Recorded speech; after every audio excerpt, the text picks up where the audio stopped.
myself. My name is Jared Wicks, and I'm going to start my studio talk with a quote. And this quote is from a very famous British Army officer by the name of Lord Baden-Powell. And he was more famously known later in life to be the founder of the World Scouting Movement. So what he would say to his troops, and later in life to his scouts, is that you have to trust, train, and lead the way. So periodically throughout my talk today, I'll refer back to that quote. But to begin my talk, I'd like to point your direction at the back wall here, this nice black and white photo. That is Gutzon Borglum, and he was the chief sculptor of Mount Rushmore.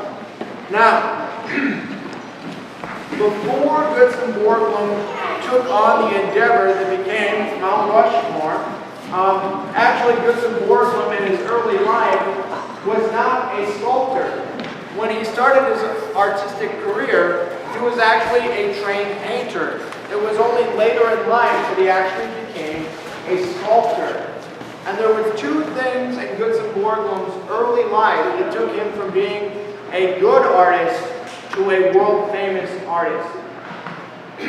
So in 1908, at the World's Fair in Chicago, Gutzon Borglum entered the sculpting competition, whereabout he entered a sculpture, a bronze bust of his favorite president, President Lincoln.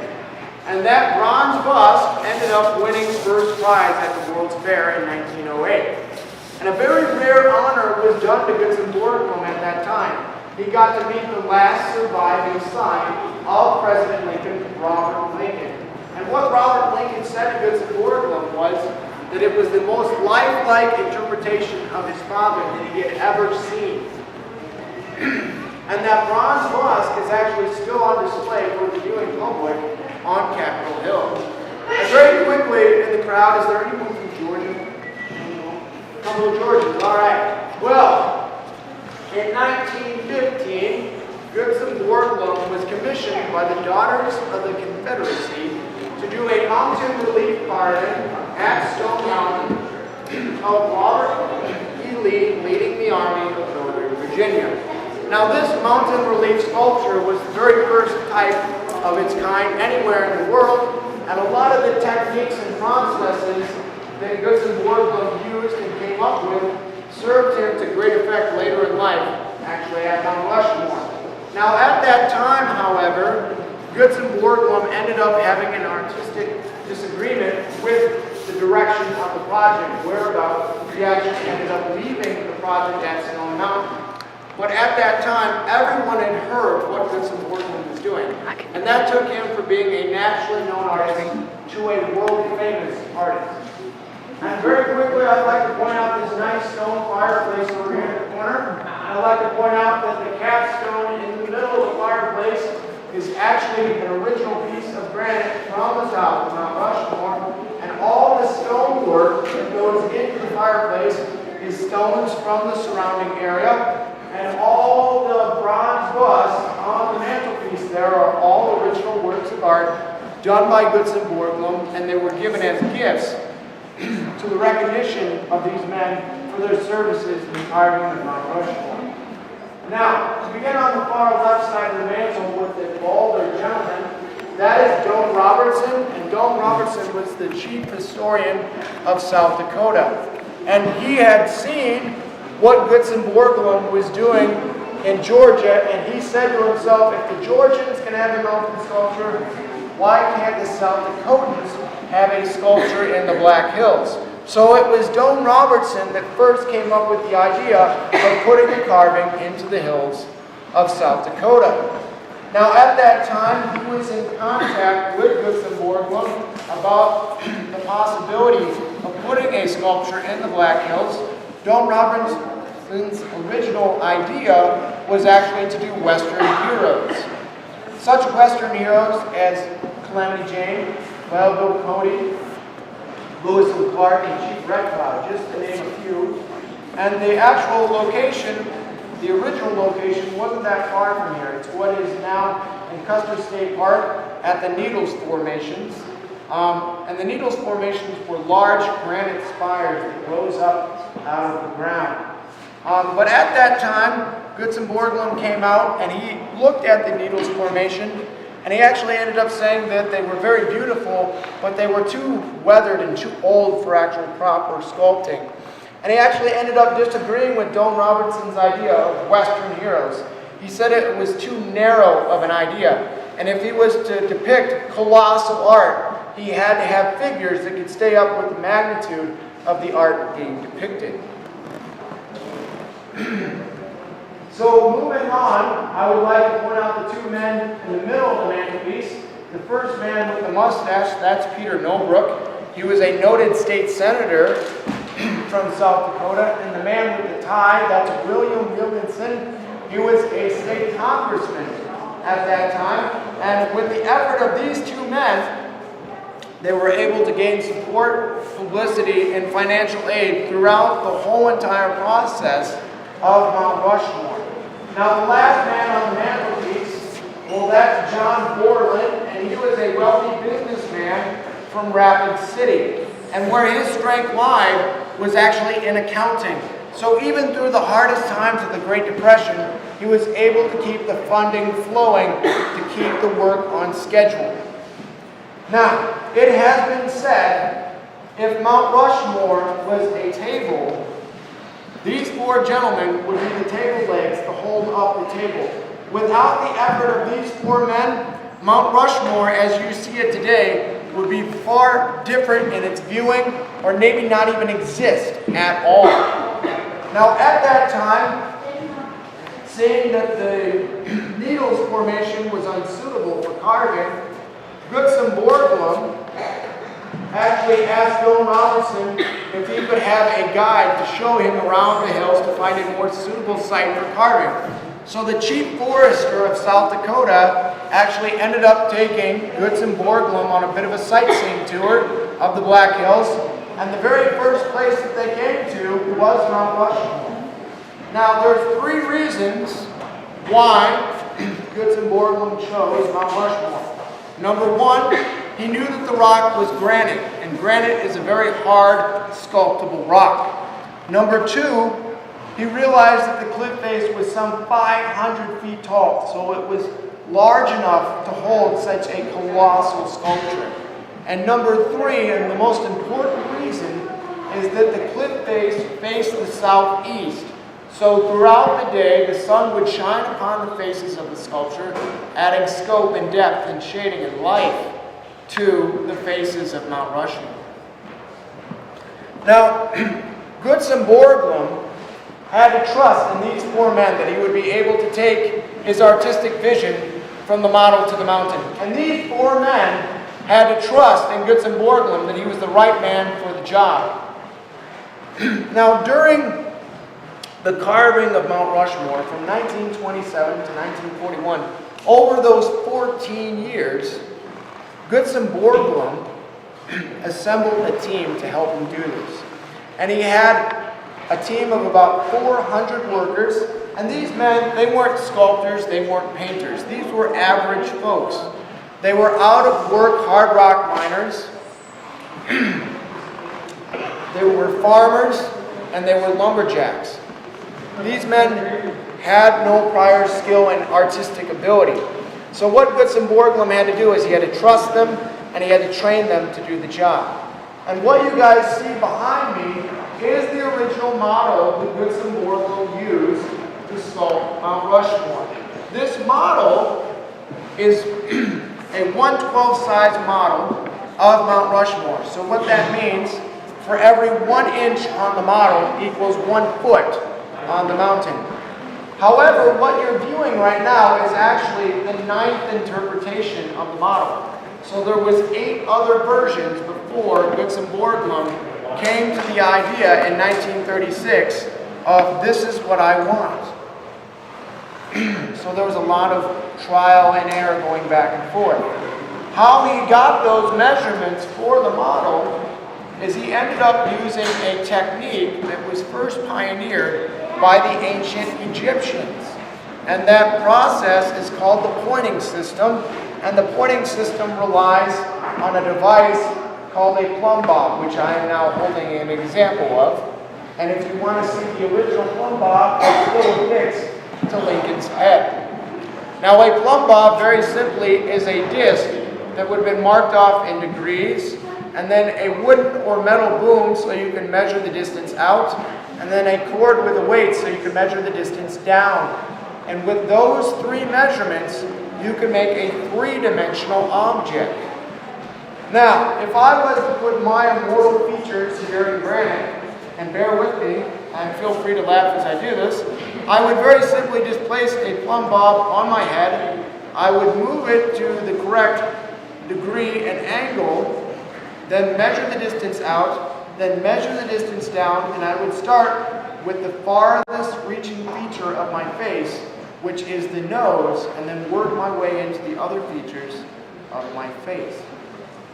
Now, the men that were responsible for the measurements of Mount Rushmore, they were known as pointers because they used the pointing system. So the men would walk up to the top of Mount Rushmore, and they'd have a bucket of red paint on their hip. And for example, they would be lowered over the cliff face some 500 feet in the air in what was known as a bozeman chair. And if you look right here where I'm pointing, hanging from the ceiling here, this is an original bozeman chair from 1927. So they would be strapped into the bozeman chair and be lowered by a hand crank winch, which this is an original winch from 1927. It would be lowered down, and they would have the measurements, and they'd have that bucket of red paint. And for example, they would put a 3 on the cliff face, leave a 2-inch space, and then put another 3. And so what that meant, when the drillers came down, the drillers knew that they either had to drill in down into the rock or straight into the rock 3 feet, and then leave a 2-inch space, and then put another 3 feet. Okay? Now, the problem that Goodson Borglum ran into is that the cliff face was so large that the men were losing perspective of what they needed to do and where they were. So what Goodson Borglum did is he took the measurements on the model and he shrank them down into a series of visual aids called masks. And if you look over in the corner here, there's an original Lincoln mask right over here in the corner. And what they would do is they would lower that down on a cable or affix it to a scaffolding so that the men had a chart so they could gauge where they were and what they needed to do in what section of the face. So after they had got their measurement and they figured out the perspective of where they were, because if you use the example of a painting, when you're up close to it, you lose perspective. It's only when you step away that you realize the painting is crooked. So the next men would come down after the pointers were there, and they were known as drillers. And they would use this tool. This is an air pneumatic drill. This is an original from 1927. This approximately weighs about 60 pounds, not including all the attachments that they would use to operate this throughout the day. It runs on air, and they would use this to drill into the rock. So either they would drill into or down into, and the drillers would actually make a V with their feet and use their feet to guide the drill bit so that they were able to keep as straight as possible. Because if you have a crooked drill hole, you risk the run of removing rock that you did not want to. So after they had drilled those holes, more men would come down, and these men used a very unlikely tool for such a delicate task as sculpting.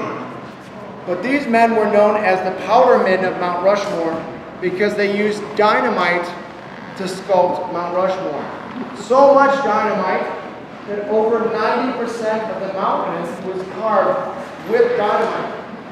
And the powder men of Mount Rushmore were so skilled and so trusted with the carving of Mount Rushmore that they were known as the brain surgeons of Mount Rushmore.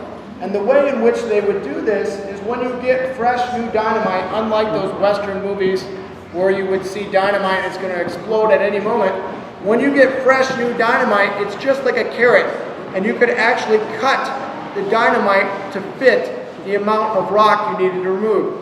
They were able to figure out a mathematical formula where you could figure on the ounce of explosive to remove X amount of rock.